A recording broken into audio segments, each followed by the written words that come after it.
This is Reasonable Doubt with your hosts, Mark Garagos and Adam Carolla. Yeah, get it on. Got to get it on. No choice but to get it on. Mandate, get on. And thank you for joining us to yet another episode, or second. Thank you. Episode of Reasonable Doubt. Mark Garagos over there. Me, Adam Carolla, over here. Thanks for sharing. Thanks for telling a friend. The genesis of this was I love talking to Mark Garagos, and I love talking to you, Adam. So it's a good combo. And hopefully somebody will listen. Both of us, I would say, just interested, and the topics can go wherever the topics go. We talked about in our last episode wanting to get into Donald Trump and wanting to get into this Hugh Hefner thing. Hefner, I've not seen out and about in a while. So right, and he was in the news because one of his former people wrote a book, and she talked about him masturbating in the corner and using Quaaludes as thigh openers, and she went on the book tour. That was the book tour. Quaaludes as thigh openers and sex in the mansion. Also, one of the things that was interesting about Hugh Hefner when I interviewed him once or twice is he said he'd had a couple of gay experiences, and it was like, wow, this guy's the grandfather of straight. Right. And he's like, but then in a weird way, when you have a round bed and there's, 28 tits and 4 cocks flying around, something's going to end up in your mouth.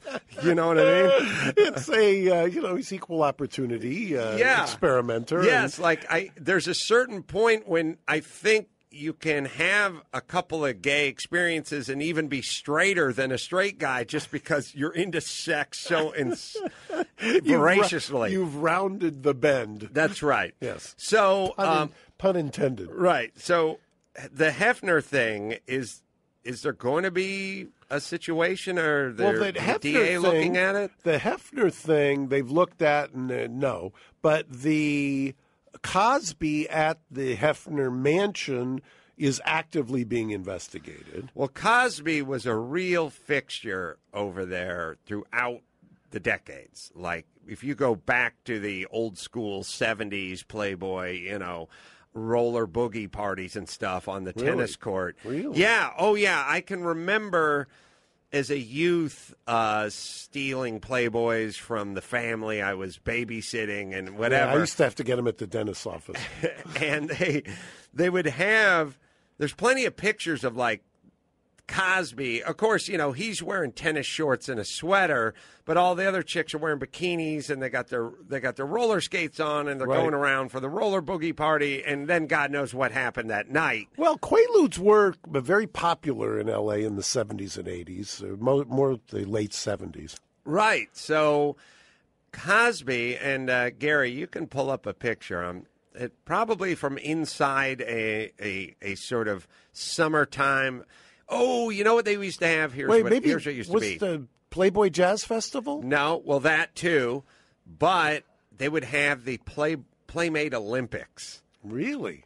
Well, you have a lot of knowledge on the Playboy kind of licensing affiliated deals. While you were reading briefs and the life of Clarence Darrow and things like that. You were studying Hugh Hefner's whole empire. That's right. How it came from Chicago.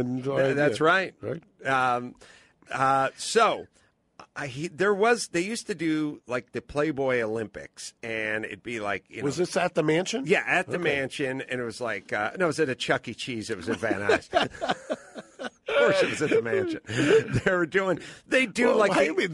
All I know, the Playboy Olympics, they could have held it at the Coliseum. They could have sold tickets. Well, they should have, because they'd have like the obstacle course. And of course the chicks in the bikinis going up and over the thing and into the water, the water bin and all that kind of stuff. But I think the Cos used to always kind of be there and be like the celebrity announcer and all that kind of stuff. And as a kid, it always felt like, it's kind of a joke. It's like, there's Bill Cosby, and everything's on the up and up, and he's there. He's probably got his wife there somewhere, and he's doing the play-by-play with the Hefner and whoever.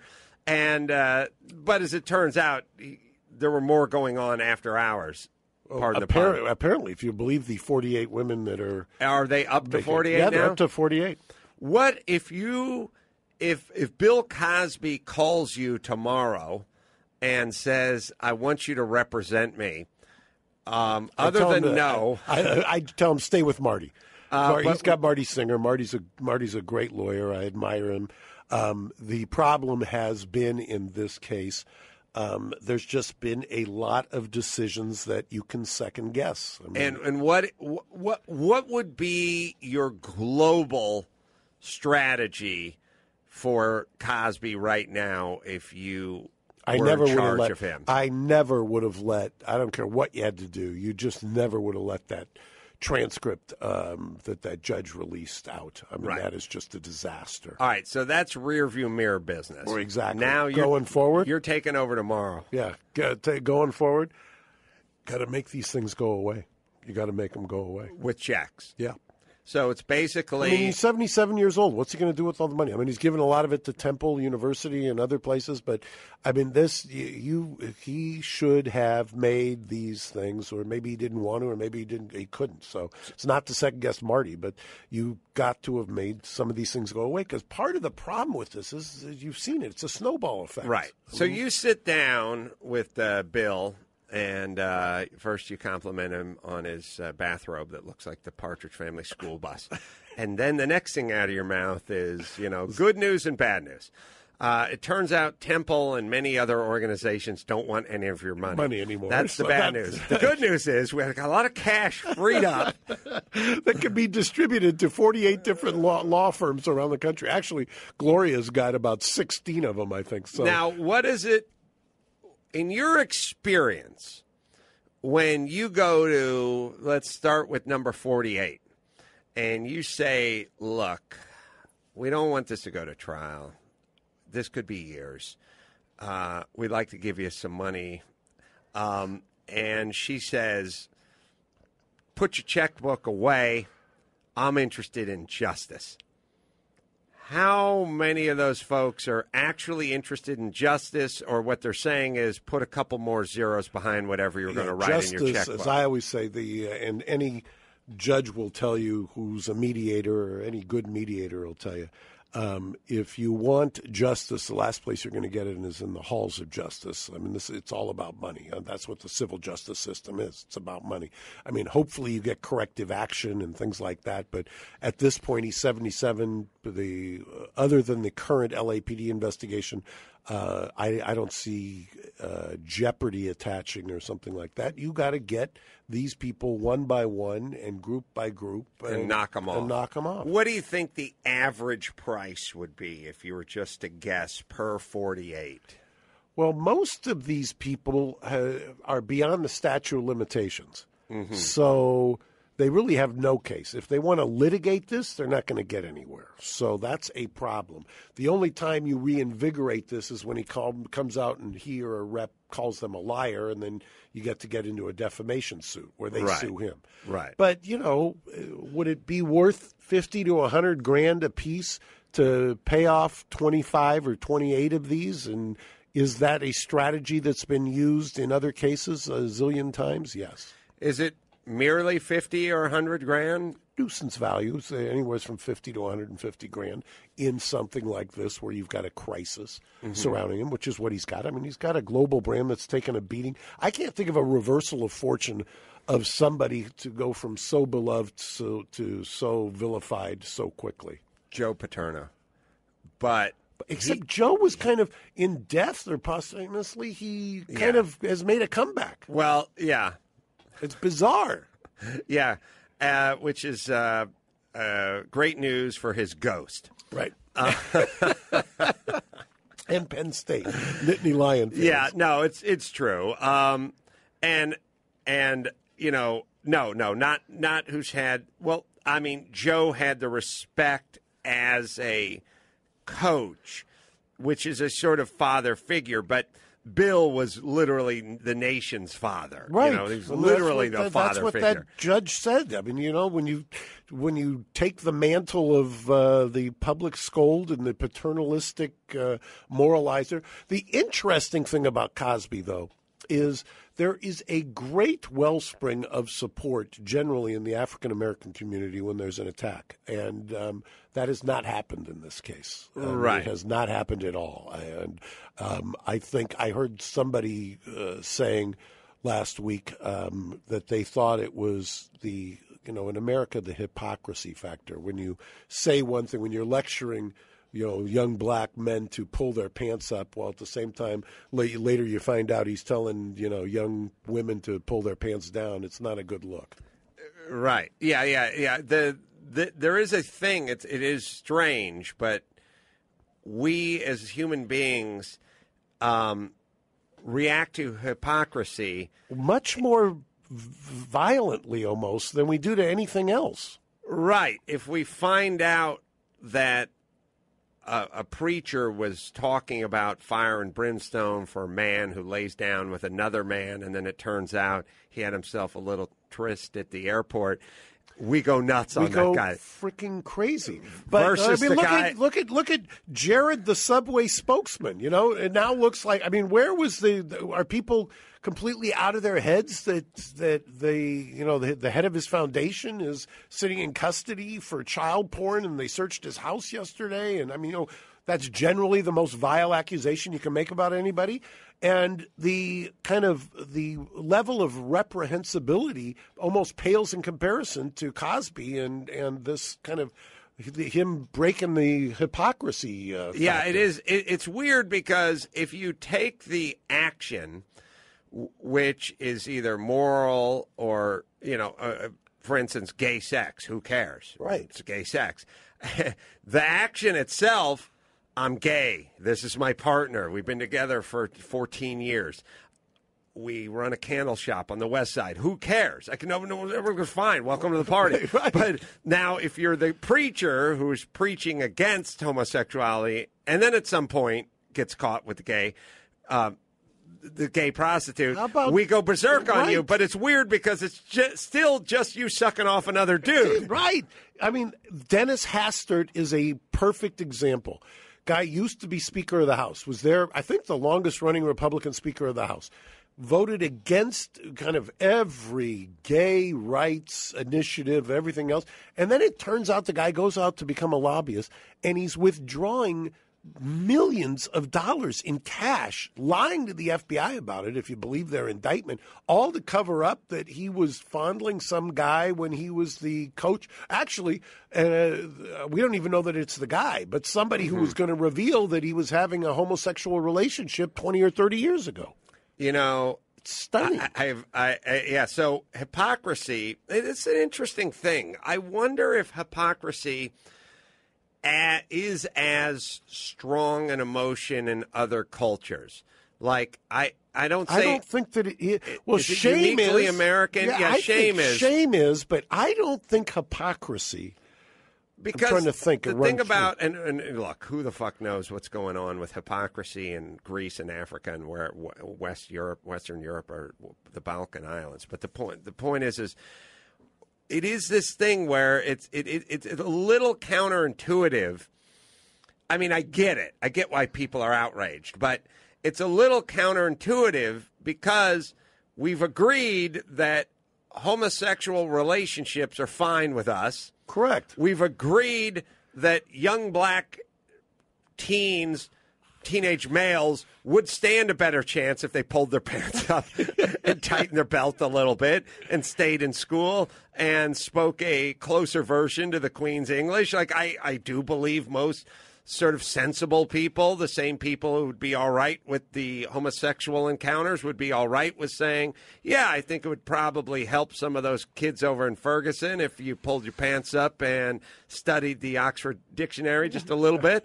In terms of gainful employment, yeah, I think it would. And so we do agree with that, but then we fly right back to, here he is telling these guys how to live, and he's off. He's off putting Quaaludes in the drinks, and it just drives people to, But it's like, what if you had a wonderful architect, and you were a huge fan, and you loved the guy's work, and you admired his work, and he was building you a dream house, and at some point he invited you and your wife over for brunch, and his house was a piece of shit.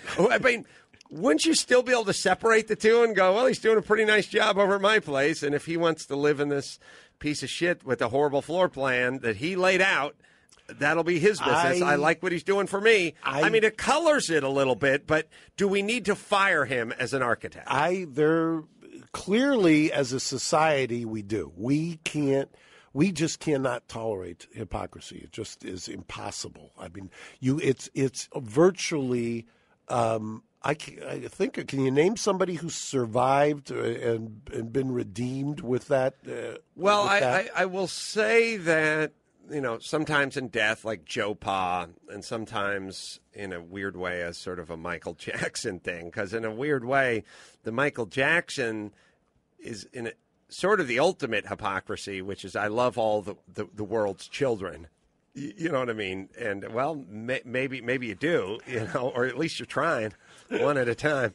But either way, after death, for sure, there is this sort of thing where you become dead. Lionized after death. I mean that happens, but I don't. And there is a build them up, break them down, build them up process. Unfortunately, we love that in America. Yeah, but the cause is a little old for the build up back again, and I'm not sure who's going to spearhead that movement. It's not going to be me. I don't think you're going to find too many people at age 77 who are going to remake themselves. Right. So, but it is interesting, and it's an interesting sociological question, which is hypocrisy is in a weird way neither here nor there. Like, I will say to my kids, not quite yet, but they're getting to that age where I'll go, listen, I don't want to see you drinking. I don't want to see you smoking. I don't want to. And then at some point, Daddy will be out with a drink and a cigarette out on the porch. Exactly. Well, that was my grandfather put it best. Grandpa Jake used to say,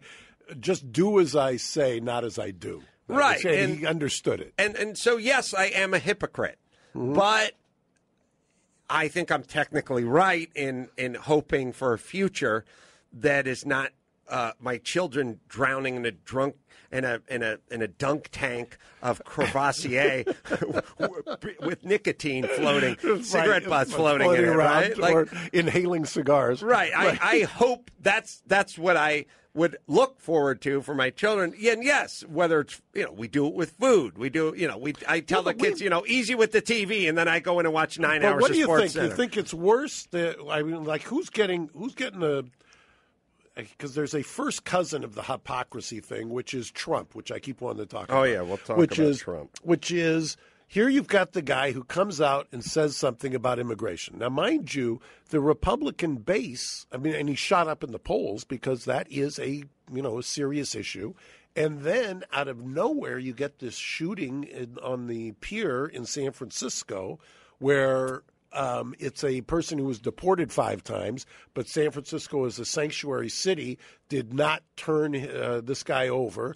And next thing you know, this poor young girl, 32-year-old, is killed. And that happens within a week of Trump being publicly shamed and having all of the sponsors cancel him out and everything else. Yeah, him hiring that illegal to put a bullet in that chick's head was the best $40,000 Trump ever spent.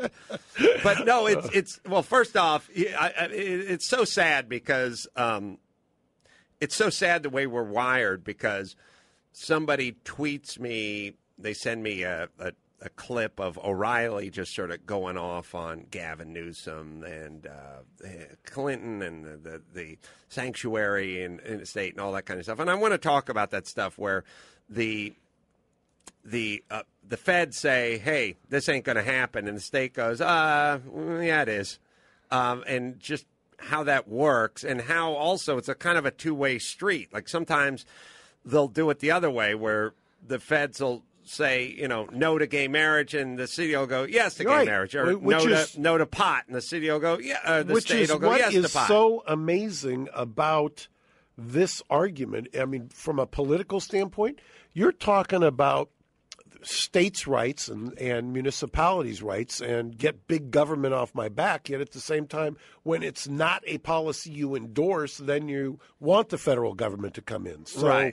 There's a hypocrisy. There is a hypocrisy there, too. But so the sad part, here's the very sad part. not only have a dead young person, but Adam Carolla was on his computer some weeks ago looking at this thing, and at a certain point went, she was hot. Which is so sad that guys are wired that way, but the woman was very attractive. But she was with her father, so that kind of damped that down. Yeah, I didn't get that part. They just showed a picture. You saw the picture. I read the story, and once I saw it was with the father, and you and I both having daughters, you can empathize. Now it's unimaginable. Now, what? All right, so. So here's my question. Is he wrong when he comes out? Because everybody said, when he made the first statement, what he said was they're not sending their best people. They, meaning Mexico. Yes. Oh, listen. Look, here's the deal, and I've said it many times. Cultures are cultures because that's the lion's share of their people. Whatever. If it's Mexican, Armenian, Hungarian, Canadian, whatever it is, French, whatever they adapt, whatever that is, it is. It is because of the people. That's the culture. And then whatever, I always say this whenever they're talking about whatever ethnic cleansing's going on in Darfur or whatever's going on in Mexico with the drug cartels and whatever, I get the people and they go to me all the time. They go, listen.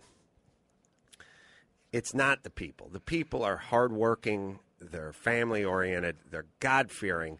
It's the government. Right. That's and always I go, the default what position. part of Sweden do they get the government from? Because somebody's got to stop this. And I go, what are the government? What are they?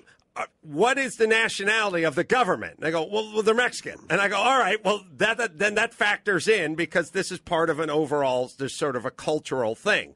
Now, there are differences in cultures, and we then decide what we like in other cultures and what we don't like in other cultures. Correct. And some of it just comes down to like foie gras and stuff like that. Like, all right, do you want to go to France? You can get some stuffed goose liver, and here we've decided. Well, not anymore. I think Judge Wilson enjoined enforcement of that law.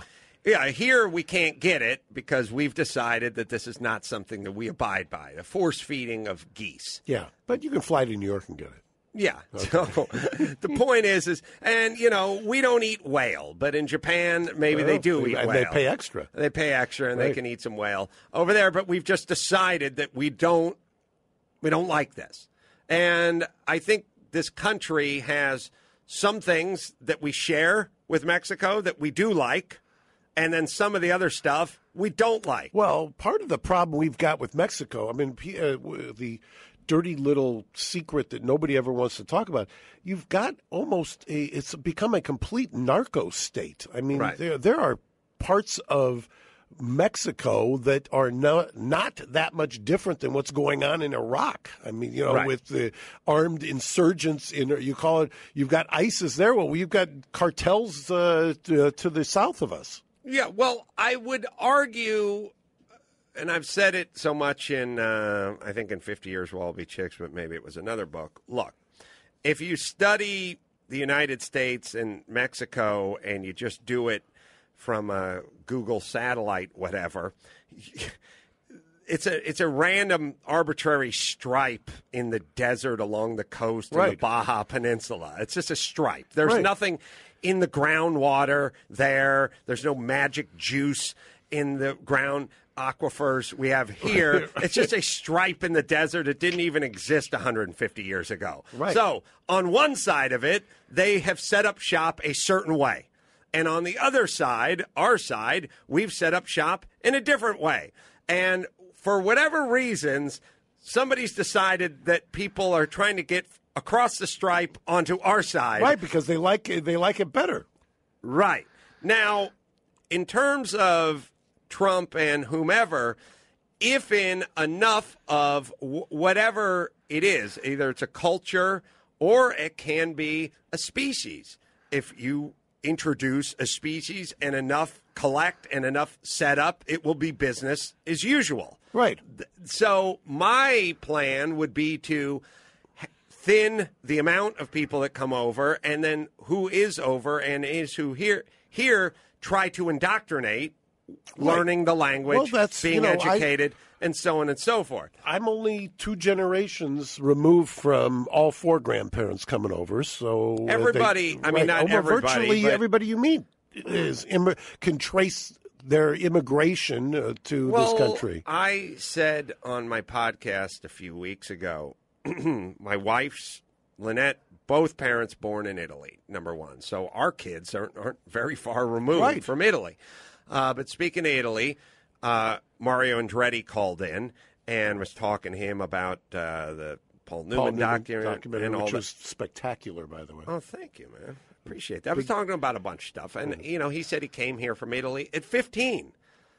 And he speaks pretty well. He doesn't have much of an accent. And at 15, and I said, were you go-karting, motorsports? What were you doing in Italy before you came here? Because most of these guys who win in F1 and they win in Indy and whatever, sports cars, dirt track, he's done it all. They start off in karts or whatever, whatever have you. Right. And he said, oh, we're nothing. We had nothing. We didn't have any money. We didn't do anything. We came over here because of Franco something and Croatia and whatever it is.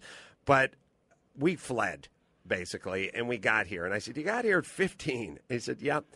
How did you become, and now the guy's built an empire. Right. He's built an empire. He's a international brand. I have been to his place in Indianapolis. It's 200 kajillion square feet of IndyCar prep, and his son's his grandson, and semi-trucks pulling up everywhere.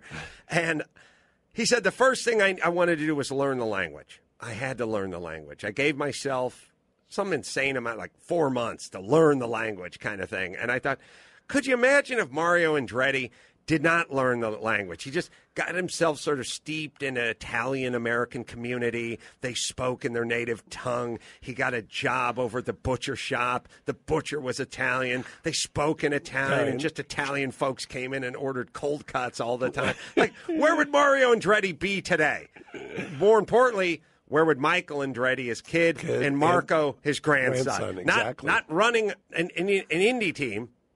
That's for goddamn sure. That's absolutely true. But that's the story of the American dream. Right. But we'll get back to. I'm curious about this sanctuary city and about how this works, because people can have whatever feelings they want about immigration, and they vary quite a bit. But I think if you polled most Americans and you say this guy was deported back to Mexico for 5 times and he had 7 felony arrests on his record, would you still like him to be walking around Fisherman's Wharf? Well, I don't really understand, and I looked at his record, and I looked at the prosecutions. Every time, or at least the first 3 times he came back, the feds prosecuted him for illegal reentry. I mean, go down to San Diego federal court sometime. That's all they do. They process these things. We need to take a quick break. I want to hear what you think about the family of the woman that was basically executed by this guy. And I don't even know the whole story. Well, he's claiming now that it was an accident. And, by the way, that the gun was apparently a federal agent's gun that had been stolen. I want to know if there's buco bucks here or not. We'll take a quick break. We'll be right back with Reasonable Doubt and Mark Garagos. LegalZoom. It's a brand new world of challenges out there. If you need legal help, and you do, I mean, you got to overcome those challenges. Think about what's out there. You need LegalZoom. Wondering the best way to protect your family or thinking of starting a business? Don't let legal questions hold you back. Mark uses LegalZoom all the time. He uses it himself. He refers colleagues and folks to LegalZoom. They want his help, but he's got a nice billable hour going over there, people. You don't need that. You need LegalZoom. They can help you make some of the right decisions. And for over 19 years, protect your family. Start a will, living trust, start a business with a DBA, LLC, nonprofit as well. Protect yourself with LegalZoom. Right, Gary? That's right. Visit LegalZoom.com today to take care of some important things you need to get done. That's LegalZoom.com. LegalZoom, where life meets legal. All right, back with Reasonable Doubt. Mark Garagos over there. Adam Carolla over here. 10E is the name of his restaurant. It's downtown. It's right by the fire station. Yeah, right? It's right around the corner from the fire station. The other restaurant we've got Engine Company 28, and this is 10E. It's Mediterranean tapas. So stop by there. Stop by Engine Company 28. I'll pour you a mangria at either place. Love you, Mark Garagos. So back to this case. Now, this guy's, and I don't know what's in it for Gavin Newsom or whomever. I think he was the mayor at the time, when the feds say, hey, we want this guy deported, and Gavin says, not on my watch. Obviously, he's pandering to the Hispanic vote, but do the Hispanic folks really want the felon roaming around? I don't think so, and I don't understand. Look, I'm the first one to try. I try to stay away from doing the defensive immigration deportations. I've only done 2 in my career because it's just such a bizarre and Byzantine area of the law. But the problem is this is a weird dance between the feds and the cities. I mean, the feds turned this guy over to San Francisco so that they could prosecute him after he'd done his federal time. Mm-hmm. So they did that full well knowing that once he did his time, and it was for some Mickey Mouse case, it was a low-grade felony, he was never going to do more than 9 months or a year in the best-case scenario. They knew, because they've got a history, that San Francisco's not going to hold a detainer. They're not going to say, okay, he's done his time here, now here you go, feds, we're going to give him back. So why are the feds, who are the ultimate Bigfoot, why are they giving him over to San Francisco? If San Francisco says, we're not going to honor your detainers, then why are the feds saying, okay, we're going to honor yours? Because that's what they did. They gave the feds, this guy was in federal prison and was handed to the city of San Francisco by the feds. That, to me, is part 1 of the craziness. Part 2 is San Francisco, and I think it was George Gascon, who was the DA, said, well, there was no legal basis for us to hold him.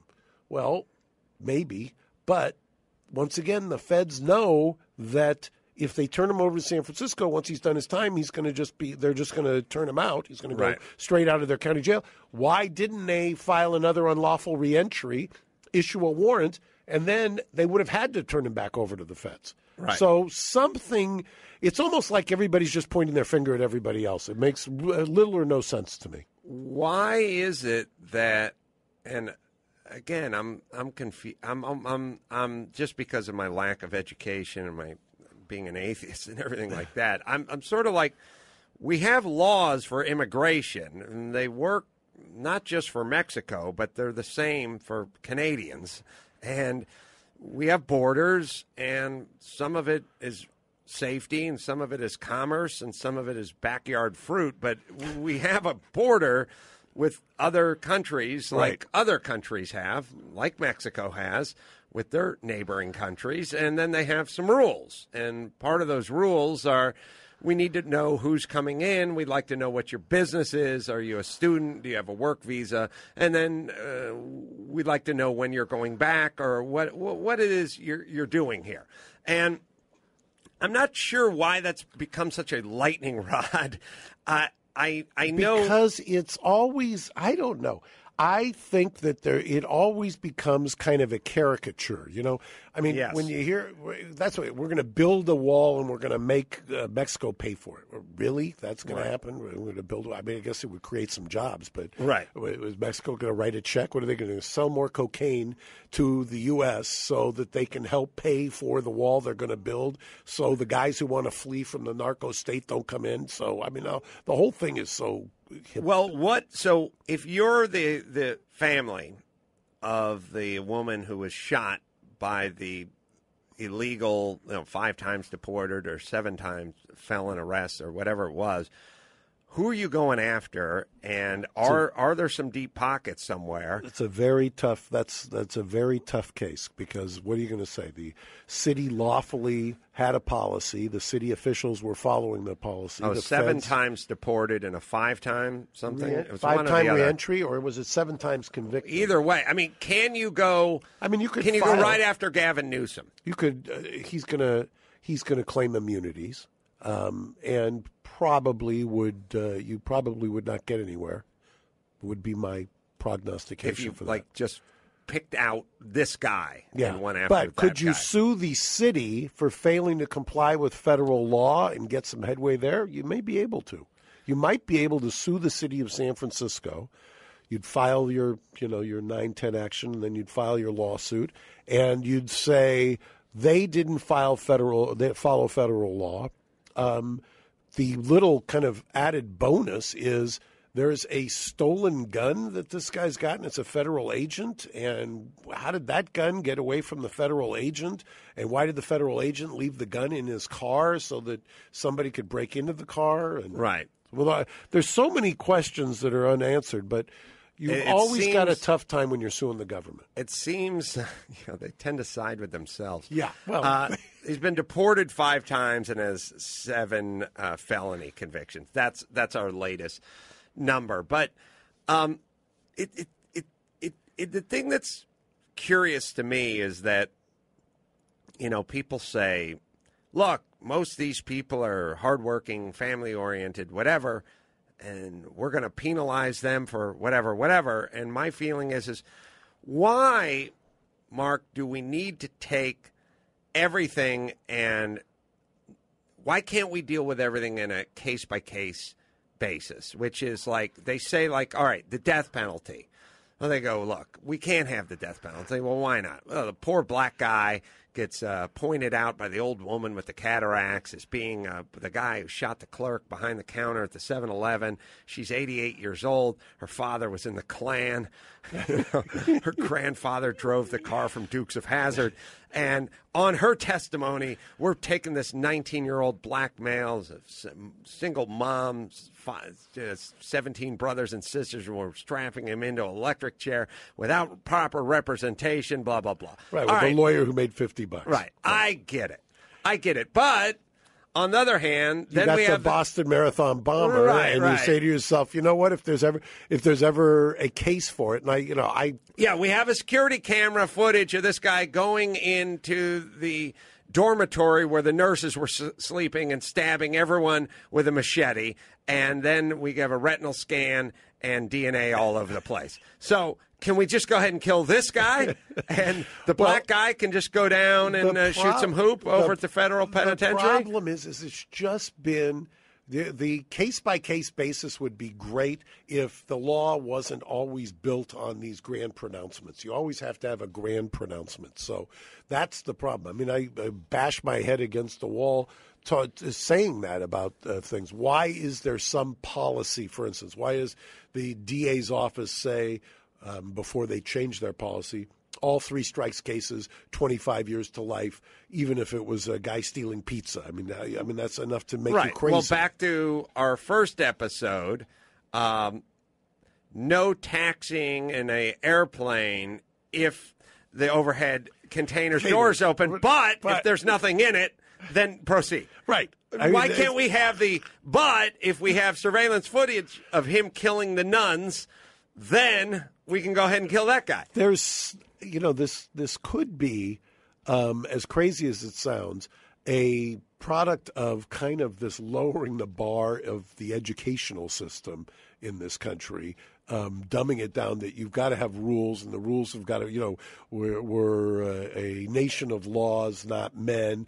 and so everybody wants a rule that applies to everybody no matter what the situation is, even if that just sweeps up ridiculous situations on the outliers, and that's part of the problem. You were talking about Trump at the top, and then we were talking about his comments about illegals and immigration and stuff, and then obviously this thing goes down with this young girl and her father. Was there more that you wanted to get into? Yeah, I want to know about the losing the sponsors. What do you feel about that? Because you're a guy who deals with sponsors, yes. And here's a guy who's running for office, and now he's losing all of these sponsors, including NASCAR, which I can't quite figure out. But well, I heard him interviewed, and he's always very grandiose and pompous, and he's great. I mean, he's sort of. It's like if you're almost like a higher intellect version of him, like a lot of energy, a a lot of hand movement. I do have a lot of hand movement. Some grandiosity, but I think you probably have a better grasp on critical thinking. But he said, well, some of this stuff is just blown up because that losing NASCAR he was doing an event. Well, in a very Trump-esque way, he said NASCAR was just going to have a benefit at one of my resorts, and they pulled out. Good. I keep the deposit. And we'll just sell the banquet room to somebody else. So we'll have a bar mitzvah there, and I'll double down on the Grand Trinon Ballroom at the Trump whatever. And then he said, and the same thing with the whoever. Right. And I think ESPN or somebody was the other one. That was a golf tournament. Right. We'll keep the deposit, and we'll sell it to an Asian businessman, and I'll double down, and I'll make more money off it. So that was his thing, which I was sort of, in a weird way, I like first off, I love anyone who gets on the offense. I really do. Well, I like it when people are being accused of things and people are wagging their fingers and oh no, and I hate the person that takes their styrofoam hat in hand and goes, if I've offended anybody, I like when he's like, fuck you, I got your deposit. Which is why I see, as much as politically I'm probably on the complete opposite spectrum of him, there's something about the attitude. It's the same reason why I always want to defend the underdog in a perverse way, because he's certainly no underdog. But the idea that you don't have to always be on your heels and you don't always have to be kind of running backwards on this stuff. You take the offense. Best defense is a good offense. So I think that what he did was, as it pertains to immigration, pointed out a bunch of things that I think a lot of Americans think quietly, but certainly don't say into microphones. And then he took it a step further by insulting, which was stupid that was just dumb because.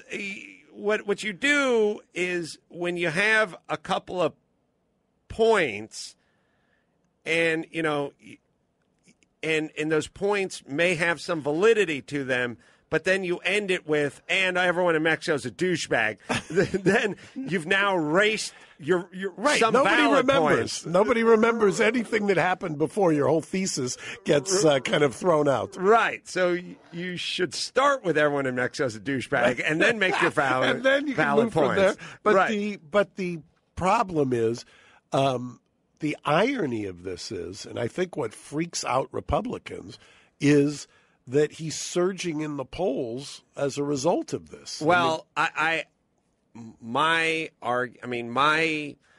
feeling with Trump and my feeling with anybody running for anything now, especially Republican, would be this. Every 7.5 years, a movie comes out starring like Kevin Costner where Joe Blow decides to run for wherever. And his first speech is he gets up there. He starts reading off a piece of paper, and then he crumples it up and goes, listen. Right. So Mr. Smith goes to Washington. I'm not a politician. I'm going to say some things that are going to piss off some people, but I'll tell you, it's going to be the truth. And and then they go and the music starts swelling. Right. And everyone kind of goes, I like that guy because he's genuine, And I don't think anyone wants to see Hillary Clinton in a pantsuit outfit reading off a teleprompter. No. And I don't think anybody wants to see a coronation of Hillary Clinton. I think is one of the reasons why now you see Democrats jumping in.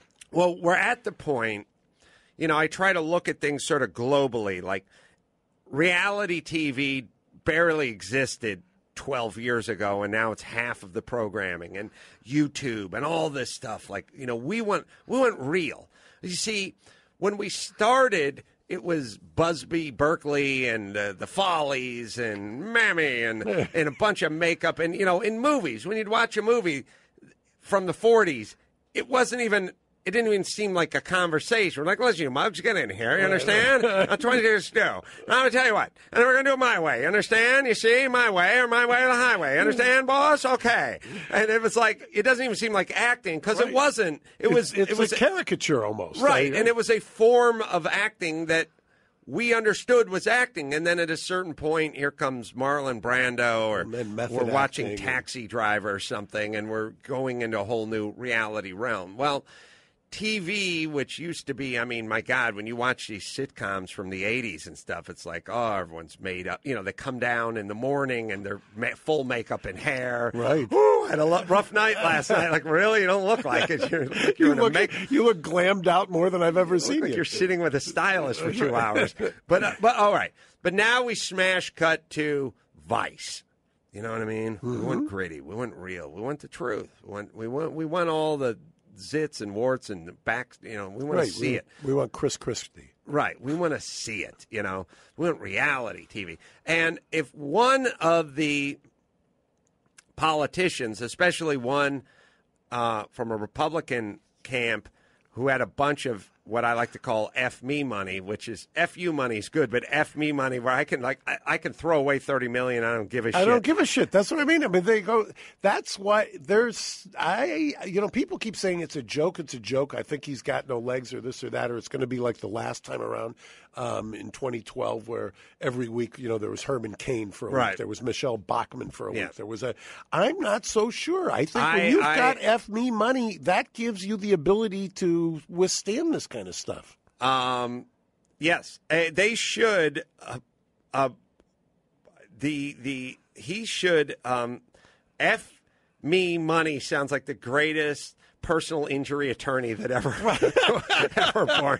Go see F me money. Go see F me money. That's pretty good. And F. Lee Bailey could be your spokesperson for F me money. He'll get you, and they may have the black guy in the wheelchair. F me money made me $4 million. Right, it was Larry Parker. F me money. You know what? Maybe that should be the sponsor of Reasonable Doubt. Is F me money? Let's get the law firm of F me money on board, Gary.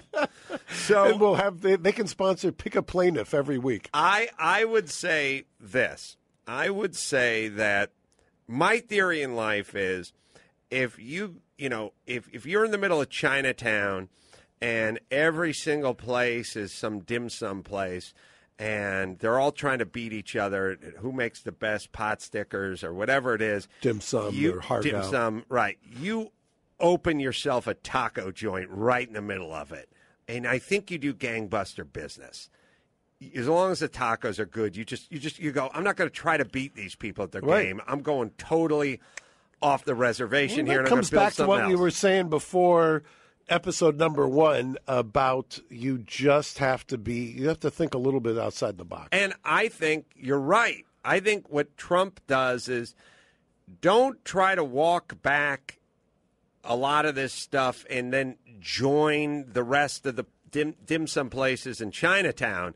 Stand by your guns, get up there, say a bunch of offensive shit, and say to everyone, first things first. It's like, Mitt Romney gets busted saying, it's 47%. None of us. First off, own it. Just go, listen. My toilet is gold, and I shit into it every night. And by the way, there are nickels embedded in my shit. That's how much fucking money I have. And yes, my wife is hotter than yours. And I can't even pronounce her fucking name. Right. That's how hot she is. So that's number 1. And yes, I took a corporate jet here today because I don't want to go into TSA. I don't give a fuck about the greenhouse. Now, listen to me. I'm going to treat this goddamn country like a business, and I'm going to put people to fucking work, and I'm going to put more than one chicken in every pot and 2 cars in every garage, and I'm getting this fucking place back.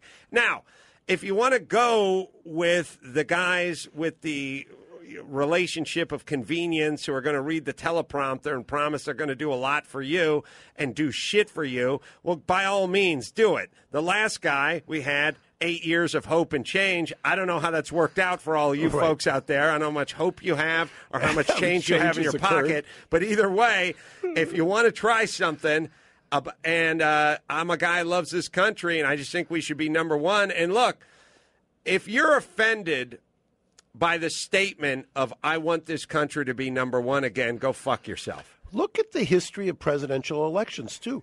Usually, especially after you've had 8 years of somebody, the guy who follows is usually almost a complete counterbalance or a counterweight. I mean, from George W. Bush to Barack Obama, I mean, you could not find a bigger counterweight. And, the idea of this time from Barack Obama, who do you go to? I mean, is Hillary Clinton that kind of a counterweight? I don't think so. And look, No, listen, I'm going to agree with you culturally because you started off promoting concerts, music, back in the Perkins Palace days. I've always said, we had this whole Leonard Skinner kind of beards down to here, holes in the jeans thing, and then that turns into disco. Right. And then it's a perfect example. Then disco turns into punk rock. Right? And you've got 999 and Romeo Void and, Rodney Bingenheimer. Right. Then we go. So nothing could be a greater chasm from disco than to punk rock. And then we go from punk, in fact, from a stylistic standpoint, you go from punk rock to a preppy. Penny loafers and Oxfords. And the Ralph Lauren look. Right, exactly. Double collars popped up. Then at a certain point, when we've heard enough of the glam rock of the Cinderellas and all the makeup and hair and the dude bands that look like chicks, here comes grunge. Right. Here comes Kurt Cobain, and he's wearing a flannel shirt, and he doesn't give a fuck. Exactly. So, yes, as a country, we love to swing. We don't want to slide back to the middle. No, the pendulum swings all the way the other side. And it's just we tend to just completely flip-flop, and it's in these 8-year increments, and I think that goes for music. It goes culturally for virtually everything. I agree, and a good note to go out on. By the way, Mark's book, Mistrial, available on Amazon as we speak. My book, Daddy Stop Talking, available as we speak as well. We'll do some live shows. You can go to adamcrow.com, find out where the live shows are, Mangria, all that good stuff. You want to see Winning the Racing Life of Paul Newman, you can check that out on iTunes. I'm really glad you like that movie. Yeah, we put a lot into it. And, of course, 10E, which is Mark's restaurant. I don't have the address in front of me. 811 West 7th Street, Mediterranean Tapas in the beautiful Fine Arts Building downtown. So, and website, garagos.com. So, until next time, this is Adam Kroll from Mark Garagos saying mahalo. Thanks for listening to Reasonable Doubt. Tune in next Saturday for an all-new episode.